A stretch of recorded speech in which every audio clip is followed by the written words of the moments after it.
नमस्कार प्यारे मित्रों। स्वागत है आपका आपके अपने YouTube चैनल श्री राम अध्ययन मंत्रा में। हम फिर से हाजिर हैं आपके समक्ष एक और नए वीडियो के साथ।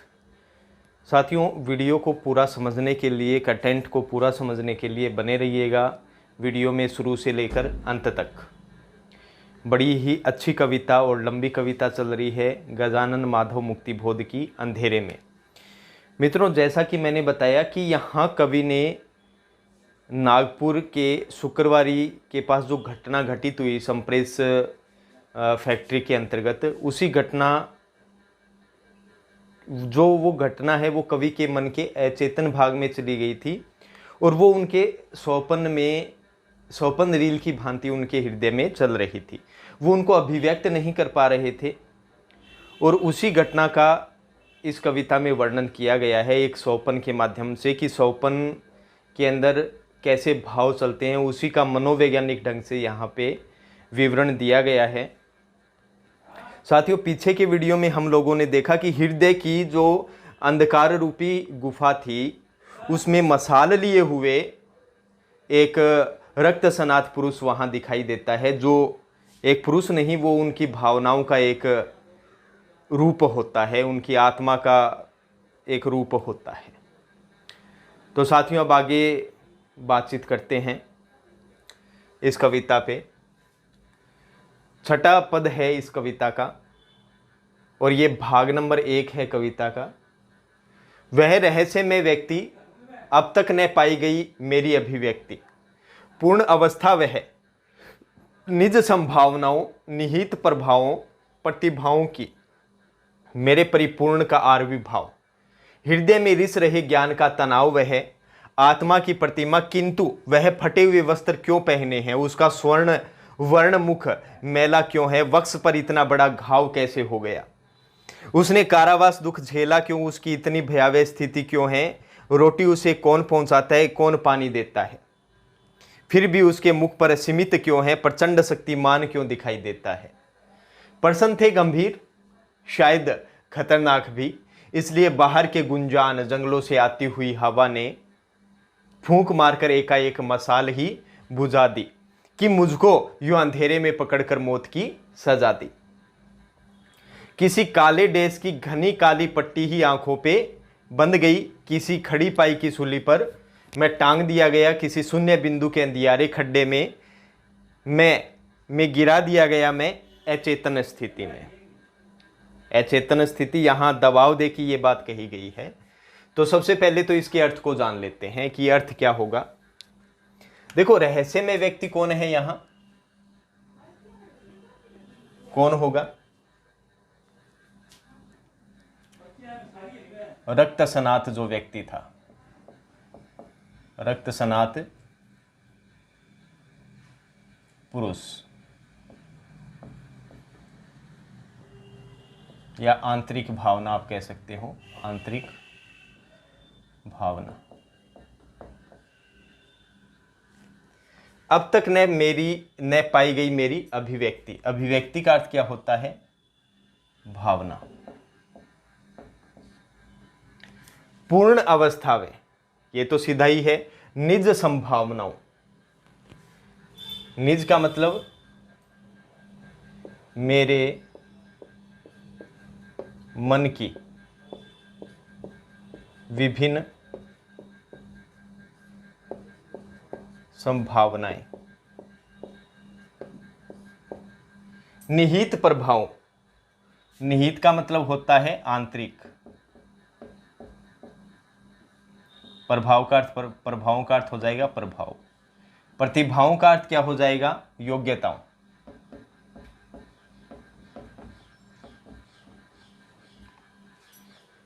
मेरे परिपूर्ण का आविर्भाव, आविर्भाव का अर्थ होता है उदय, या आप कह सकते हो प्रकट। मेरे परिपूर्ण, इसका अर्थ हो जाएगा मेरे व्यक्तित्व का, मेरी पर्सनालिटी का। हृदय में रिस रहे, रिस रहे का अर्थ क्या हो जाएगा? धीरे धीरे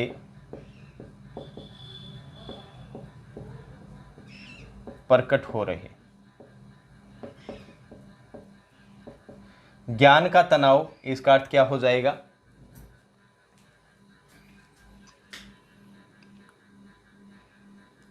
अभिव्यक्ति, अभिव्यक्त न कर पाने के कारण, न कर पाने के कारण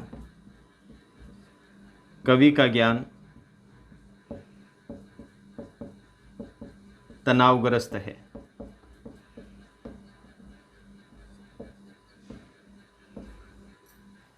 जैसे मित्रों, आप देखो, ज़्यादातर यही होता है कि एक मनुष्य किसी के सामने बोल नहीं पाता है अगर वो अन्याय की बात हो तो, और कुछ व्यक्ति होते हैं सीधा सीधा बोल देते हैं। यहाँ पे कवि की वही अभिव्यक्ति है जो उन्होंने कभी प्रकट ही नहीं की, उन्होंने वो अभिव्यक्ति मन में ही रख ली, अपनी भावनाओं को दबा दिया। और चलो उन्होंने नहीं दबाया, लेकिन जो सामाजिक विषमताएं हैं, अन्याय है, असत्य है, उन्होंने उनकी भावनाएं हैं उनको दबा दिया। पूंजीवादी विषमता है, उन्होंने उनकी भावनाओं को दबा दिया। वो बात यहीं दिखाई गई है।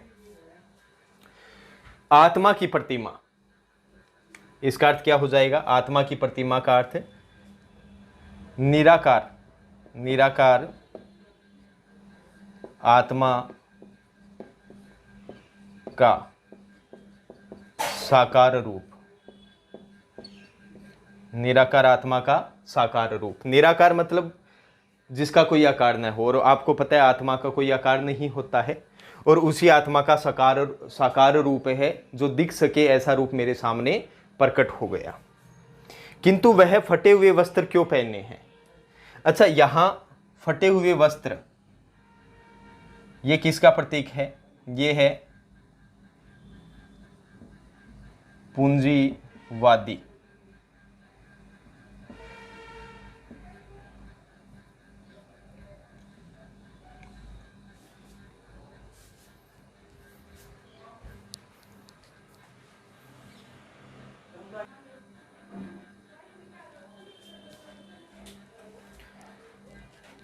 तो फटे हुए वस्त्र प्रतीक हो जाएगा पूंजीवादी विषमता के अभिशाप का प्रतीक।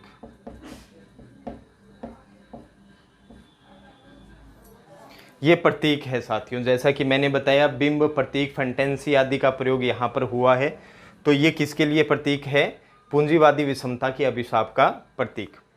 उसका स्वर्ण मुख मैला क्यों है?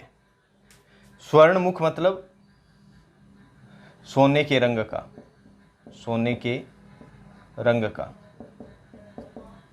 यहाँ पे ये प्रतीक है प्रतिभा का, बुद्धिमता का, बुद्धिमता का प्रतीक।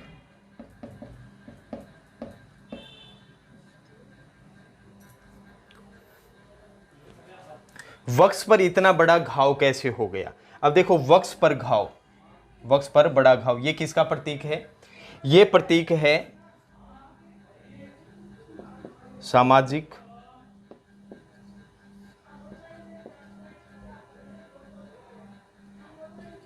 विसंगतियों, अन्याय, असत्य से पीड़ित व प्रताड़ित का प्रतीक।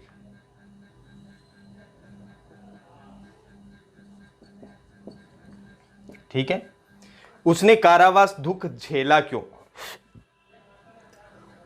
उसकी इतनी भयावह स्थिति क्यों? भयावह मतलब भयानक हो जाएगा। रोटी उसे कौन पहुंचाता है, कौन पानी देता है, फिर भी उसके मुख पर सीमित, सीमित का अर्थ होता है मुस्कान। अच्छा मित्रों, एक चीज याद रखना आप, आत्मा की प्रतिमा है, इसमें है विरोधाभास अलंकार। कौन सा? विरोधाभास अलंकार। क्यों है?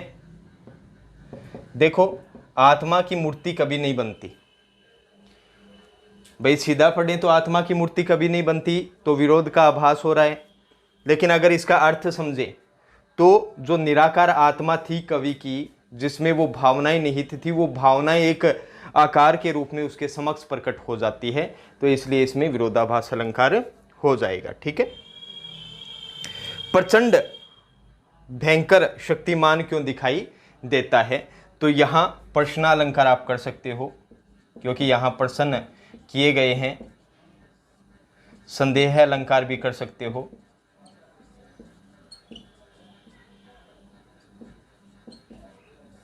ठीक है। नेक्स्ट, प्रश्न थे गंभीर, शायद खतरनाक भी। गंभीर का मतलब गहरे, खतरनाक मतलब भयावह। और गंभीर का सीधा ये भी कर सकते हो, समझने में कठिन। इसलिए बाहर के गुंजान, गुंजान का अर्थ क्या होता है घने। जंगलों से आती हुई हवा, हवा यहां किसका प्रतीक है? हवा प्रतीक हो जाएगा षड्यंत्रों का प्रतीक।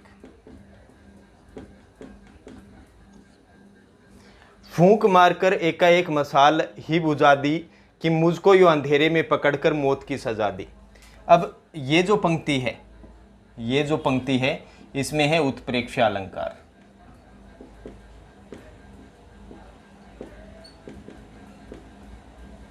जहां एक वस्तु में दूसरी वस्तु की क्या की जाए, संभावना की जाए, वहां कौन सा अलंकार होता है? उत्प्रेक्षा अलंकार होता है। और यहां क्या कहा गया है कि मानो मुझे ऐसे लगा कि किसी ने अंधकार में पकड़कर, अर्थात अंधकार में डालकर मुझे क्या दे दी गई हो? मौत की सजा दे दी गई हो, अर्थात मुझे जानबूझ के अज्ञानी बना दिया गया हो, मानो आया है, तो उत्प्रेक्षा अलंकार हो जाएगा।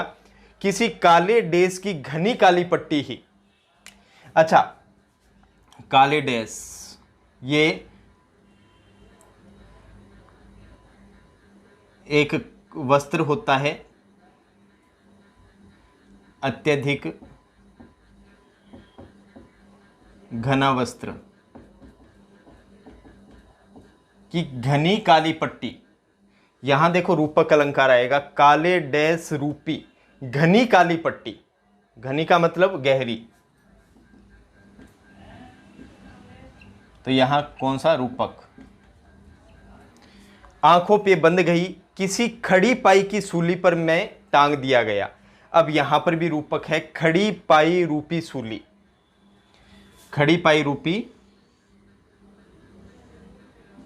सूली, तो यहां कौन सा? रूपक। वैसे तो खड़ी पाई क्या होता है? ये होता है अर्थात पूर्ण विराम, अर्थात मेरी जो भावनाएं थी उन पे पूर्ण विराम लगा दिया गया किसी शून्य बिंदु के अंधियारे खड्डे में। अब देखो, शून्य बिंदु रूपी अंधियारा खड्डा, फिर रूपक अलंकार, फिर रूपक अलंकार आ गया। अब यहां पे जो शून्य बिंदु के अंधियारा, जो शून्य बिंदु है वो किसका प्रतीक है? ये प्रतीक है बर्बरता का। किसका प्रतीक है? बर्बरता का, या कह सकते हो बर्बर व्यवहार का। ये प्रतीक कह रहा हूं मैं, ये प्रतीक है। और काले डैश की घनी पट्टी, ये किस चीज का प्रतीक हो जाएगा? ये हो जाएगा बीहड़ता का, सॉरी, हाँ, बीहड़ता का प्रतीक या शून्यपन का प्रतीक। गिरा दिया गया मैं अचेतन स्थिति में। अचेतन का मतलब बेहोश।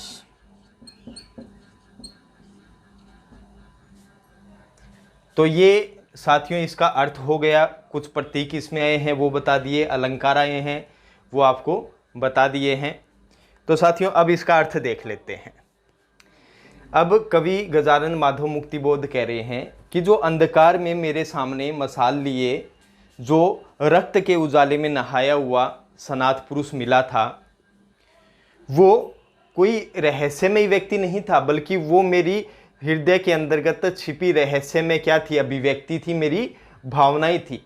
और ये वही अभिव्यक्ति थी, ये वही भावनाएं थी जिसे मैं अब तक समझ नहीं पाया था, अब तक न पाई गई मेरी अभिव्यक्ति, जिसे मैंने अभी तक प्राप्त नहीं किया था, जो मेरे हृदय के अंदर ही चल रही थी, लेकिन आज वो मेरे समक्ष आ चुकी है और वह पूर्ण अवस्था वह है। और जो मेरी भावनाएं हैं वो मेरे सामने अपनी पूर्ण अवस्था में प्रस्तुत हो गई है, अर्थात मैं उसे प्राप्त कर रहा हूं, अब मैं उसे समझने लग गया हूं। निज संभावनाओं निहित प्रभावों प्रतिभाओं की मेरे परिपूर्ण कार्य, ये भावनाएं ही मेरे मन की विभिन्न संभावनाएं हैं, वो मेरे भीतर छिपे हुए प्रभाव है, वो मेरी योग्यताएं हैं और वो मेरे व्यक्तित्व का पूर्ण उदय है, प्रकट है। अर्थात कहने का मतलब क्या हो गया कि जो घटना मैंने देखी थी उसी घटना का जो प्रभाव है वो मेरे भीतर क्या है, छिपा हुआ है। मुझ में उस भावनाओं को प्रकट करने की क्या है, योग्यताएं हैं। वो मेरे मन की विभिन्न क्या है, संभावनाएं हैं, मैं उन्हें विभिन्न संभावनाओं के द्वारा व्यक्त कर सकता हूं। वो मेरे व्यक्तित्व से जुड़ा हुआ क्या है, उदय है, उसे मैं प्रकट कर सकता हूं। हृदय में रिस रहे ज्ञान का तनाव वह है आत्मा की प्रतिमा, कि मेरी जो आत्मा है जो निराकार है, यूं कह सकते हैं कि मेरी निराकार आत्मा अब मेरे सामने साकार रूप में प्रस्तुत होने लगी है और मेरे हृदय में धीरे धीरे मेरे ज्ञान का तनाव मुझे दिखाई दे रहा है। अर्थात मैं अपनी भावनाएं अभी तक जो बता नहीं पाया था उसी के कारण मेरा ज्ञान क्या है, तनावग्रस्त है, जो अब मेरे सामने निराकार से साकार रूप में प्रस्तुत हो रहा है और वो धीरे धीरे सामने प्रकट हो रहा है। किंतु वह फटे हुए वस्त्र क्यों पहने हैं? लेकिन एक समझ में नहीं आता कि जो मेरी भावनाएं रूपी सनात पुरुष है, जो मसाल लिए हुए है, उसने आखिर फटे हुए कपड़े क्यों पहन रखे हैं? और यहां फटे हुए कपड़े किसका प्रतीक है? पूंजीवादी विषमताओं के अभिशाप का प्रतीक है। कारण ये कि पूंजीवादी लोग हैं, उन्होंने क्या किया, दिन रात अपने से छोटे जो निम्न वर्ग है उनका शोषण किया और शोषण करने से उनकी ये हालत हो चुकी है कि उनके पास ढंग के वस्त्र भी पहनने के लिए नहीं है। ये मेरी भावनाएं हैं। उसका स्वर्ण वर्ण मुख मैला क्यों है? जो मेरी अभिव्यक्ति है, जो प्रतिभा है, जो बुद्धिमत्ता है मेरी, जो सदैव क्या है, चमकती रहती है सुनहले रंग में, आज वो मैली सी दिखाई क्यों दे रही है? क्यों आज मुझे आत्मग्लानि हो रही है कि मैंने अभी तक जो घटना है उसको अभिव्यक्त नहीं किया है? वक्ष पर इतना बड़ा घाव कैसे हो गया? फिर वो उत्तर देते हैं, हाँ, ये वक्ष पर अर्थात सीने पर इतना बड़ा घाव वो सामाजिक विसंगतियों, पूंजीवादियों द्वारा किए गए अन्याय, उनके द्वारा दिए गए असत्य से पीड़ित है, वो उनसे क्या है, प्रताड़ित है, इसीलिए उसके सीने पर इतना बड़ा घाव हो गया है। अर्थात वो जो भावनाएं रूपी सनात पुरुष है वो घायल हो गया है। उसने कारावास दुख झेला क्यों? उसकी इतनी भयानक स्थिति क्यों है? कवि खुद की ही भावनाओं से, उसके सौपन रील से सवाल जवाब करते आ रहे हैं कि उसने हृदय के अंदर उस भावनाओं को कारावास में डालकर, अर्थात अपने हृदय में अपनी भावनाएं अभिव्यक्त न कर उसे छिपाकर बड़ा दुख झेला है। लेकिन ऐसा क्यों किया है? उसकी इतनी भयानक स्थिति क्यों है? क्यों वो आत्मग्लानि से मरता चला जा रहा है? उसकी स्थिति अब भयंकर हो चुकी है। रोटी उसे कौन पहुंचाता है, कौन पानी देता है? अब दो ये चीजें और देखो, कोई कैदी कब जिंदा रह सकता है? जब उसे निरंतर पानी और रोटी मिलती रहे। लेकिन मेरे हृदय के अंदर जो भावनाएं थी वो जीवित क्यों है? क्यों वो बाहर आ रही है बार बार? क्यों? कौन उसे रोटी देता था, कौन उसे पानी देता था? अर्थात जो आज मेरे समक्ष भावनाएं आ रही है वो मेरे हृदय में जिंदा क्यों है? कोई ना कोई रीजन रहा होगा। कोई ना कोई कारण रहा होगा जिसके कारण वो आज भी जिंदा है, और उसके मुख पे एक मुस्कान भी दिखाई देती है, अर्थात वो मरी नहीं है। क्यों? क्योंकि वो भावनाएं सच्ची है, वो सत्य घटना पर आधारित है। प्रचंड शक्तिमान क्यों दिखाई देता है? अब जो देखो, पुराने समय में क्या होता था कि कोई गवाह बच जाता था तो जो दुश्मन होता था वो उसे खत्म करने की सोचता था। इसी प्रकार कवि की जो भावनाएं हैं वो घटना की एकमात्र प्रमाण है। वो उन पूंजीवादियों को फंसा सकती है, उन पूंजीवादियों को सजा दिला सकती है। इसलिए उसके चेहरे पे क्या है, इतना दुख झेलते हुए भी क्या है, मुस्कान है, और वो भयंकर शक्तिमान की तरह दिखाई देता है। लेकिन पर्सन ये गंभीर, शायद खतरनाक भी। आज मेरे मन के अंदर, मेरे हृदय के अंदर जो इस घटना से संबंधित प्रश्न चल रहे थे वो क्या थे, समझने में हालांकि कठिन थे और शायद उतने भयानक भी थे, क्योंकि वो उन पूंजीवादियों के खिलाफ थे। इसलिए बाहर के गुंजान जंगलों से आती हुई हवा ने फूंक मारकर एकाएक मशाल बुझा दी। मशाल यहाँ किसका प्रतीक है? ज्ञान का। तो अब मेरी भावनाओं की अभिव्यक्ति को देखकर, मेरी उग्रता को देखकर, मेरे सनातन पुरुष की उग्रता को देखकर, शक्तिमत्ता को देखकर जो पूंजीवादी व्यक्ति थे उन्होंने क्या किया? देखो, हवा षड्यंत्रों का प्रतीक है, तो उन्होंने जो मेरे ज्ञान, मेरी भावना, मेरे ज्ञान की जो मशाल थी, या ज्ञान रूपी मशाल थी, या अभिव्यक्ति रूपी मशाल थी, उसे एकाएक षड्यंत्रों के द्वारा क्या कर दिया गया? उन भावनाओं को बुझा दिया गया। किससे? घने जंगलों से आती हुई। अर्थात जो पूंजीवादी लोग थे, जो खुद में क्या होते हैं, घने होते हैं, उनका कोई कुछ बिगाड़ नहीं सकता, उन्होंने इस षड्यंत्रों के द्वारा मेरी भावनाओं को क्या कर दिया? बुझा दिया। अर्थात मुझे अभिव्यक्ति नहीं करने दी, कि मुझको यूं अंधेरे में पकड़कर मौत की सजा दी। तो मुझे ऐसा लगा कि जब मेरी आत्मा को मार दिया गया, जब मेरी भावनाओं को मार दिया गया, मेरे ज्ञान को, मेरी अभिव्यक्ति को मार दिया गया, तो मानो मुझे ऐसा लगा हो कि मेरे हृदय में अब पूरी तरीके से अंधकार छा गया है, और आत्म गलाने के कारण मुझे क्या मिल गई है? मौत की सजा मिल गई है। किसी काले डैश की घनी काली पट्टी ही आंखों पे बंध गई, और मुझे ऐसा लगा कि अत्यधिक घने वस्त्र रूपी काली पट्टी है वो मेरी आंखों पर बांध दी गई। अन्याय का प्रतीक। देखो, कानून के भी वो मूर्ति लगी होती है, उसके काले रंग की पट्टी चढ़ी रहती है। तो यहाँ पे बेहड़ता का अर्थात मुझे सूनापन दे दिया गया, मुझे बेहड़ता दे दी गई, मतलब चारों ओर कुछ भी मुझे दिखाई नहीं दे रहा था। किसी खड़ी पाई की सूली पर मैं टांग दिया गया। यहाँ तक देख लो, खड़ी पाई की सूली पर, वैसे तो सूली पर खड़ी पाई अर्थात खड़ा डंडा होता है, उसी पे ही सूली पे लटकाया जाता है, लेकिन यहाँ पे खड़ी पाई का अर्थ क्या है? पूर्ण विराम। पूर्ण विराम अर्थात क्या हो गया कि मेरी जो भावनाएं थी, जिसकी मैं अभिव्यक्ति देना चाहता था, उसके ऊपर क्या लगा दिया गया? पूर्ण विराम लगा दिया गया। मानो मुझे जैसे सूली पर टांग दिया गया हो, किसी शून्य बिंदु के अंधियारे खड्डे में गिरा दिया गया मैं। अब यहाँ शून्य बिंदु बर्बरता का प्रतीक है, अर्थात मेरे साथ बर्बर व्यवहार किया गया, मुझे शून्य बिंदु अर्थात शून्यता में पहुंचा दिया गया। अर्थात मेरा जो हृदय में भावनाएं थी उसे पूरी तरीके से साफ कर दिया गया, और मैं शून्यता में पहुंच गया। मुझे कुछ भी सुनाई नहीं दे रहा था, दिखाई नहीं दे रहा था, अर्थात मेरी जो इंद्रियां थी वो काम करना बंद हो गई थी, और मुझे अचेतन स्थिति में इस खड्डे में डाल दिया गया, अर्थात बेहोशी की हालत में मुझे डाल दिया गया। वापस मेरी जो भावनाएं थी उनको बंद कर दिया गया। किसके द्वारा? पूंजीवादी लोगों के षड्यंत्रों के द्वारा। तो साथियों, ये हो गया आपका छठा पद, और मुझे यकीन है कि भली प्रकार से समझ में आया होगा आपको। तो यहाँ पे जो रक्त सनात पुरुष है, रक्त के उजाले से नहाया हुआ पुरुष है, वो कवि गजानन माधव मुक्तिबोध की भावना है। और वो क्या है कि हालांकि जैसे कई बार ये होता है कि हम किसी अन्याय को देख लेते हैं और ये सोचते हैं कि हाँ, हमारे घर परिवार को नुकसान हो सकता है, और हम उस भावनाओं को अभिव्यक्त नहीं करते हैं, लेकिन रह रहकर रात को, दिन में हमें चैन नहीं पड़ता है, हम बेचैन रहते हैं जब तक कि हम कोई बात बता न दें।